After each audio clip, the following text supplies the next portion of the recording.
ये देखिए question number 3 है एक्सरसाइज 5.3 का।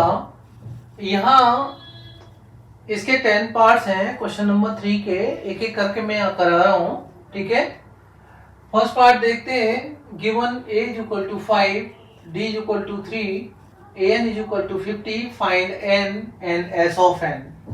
देखिए बहुत इजी है। क्या दे रखा है आपको? a दे रखा है 5 है, d दे रखा है 3 है, an is equal to 50, n और sn फाइंड आउट करना है।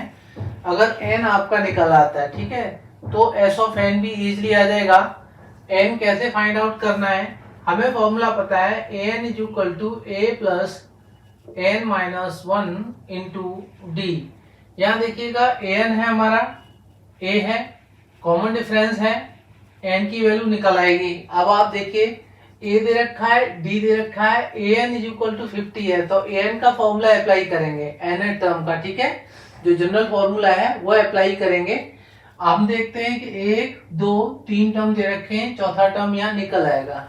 इतना ध्यान रखना है, जो दे रखा होता है उसी का यूज करना होता है। ठीक है, तो an कितना है आपका? 50 है, a कितना है? 5 है, प्लस n निकालना है हमने, n माइनस 1, और d आपका 3 हो जाएगा। तो ये 50 माइनस 5 हो गया is equal to n minus 1 into 3, ये मेरा 45, और ये जो इंटू 3 है इधर डिनोमिनेटर में आ जाएगा n माइनस 1, 3 से ये 1 5 जा, तो 15 is equal to n minus 1, n की वैल्यू माइनस का 1 इधर शिफ्ट हो जाएगा, 16 हो जाएगा। तो n की वैल्यू कितनी आ गई आपकी? 16 आ गई। ठीक है, देखिए फाइंड n, n हमारा आ गया 16, s ऑफ n निकालना है। अब हमने s ऑफ n क्या होता है?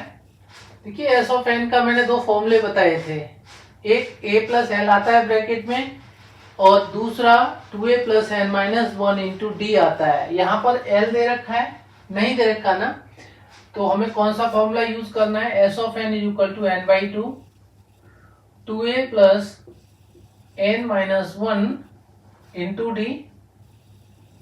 n कितना है आपका? 16, तो s of 16 is equal to 16 by 2, 2 into a 5 है, प्लस n 16 है, 16 माइनस 1 इंटू 3, कॉमन डिफरेंस आपका 3 हो जाएगा। कर लीजिए सिंप्लीफाई इसको।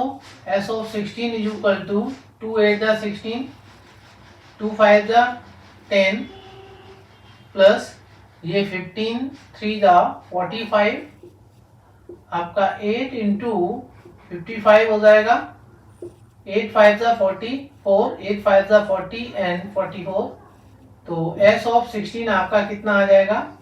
440 आ जाएगा। ध्यान रखना है दिया क्या है आपको, क्या फाइंड आउट करना है, समझ में तो आपको आ ही रहा होगा। ठीक है, पहली बार है तो चैनल को सब्सक्राइब कर लीजिएगा। ठीक, चलो आगे बढ़ते हैं।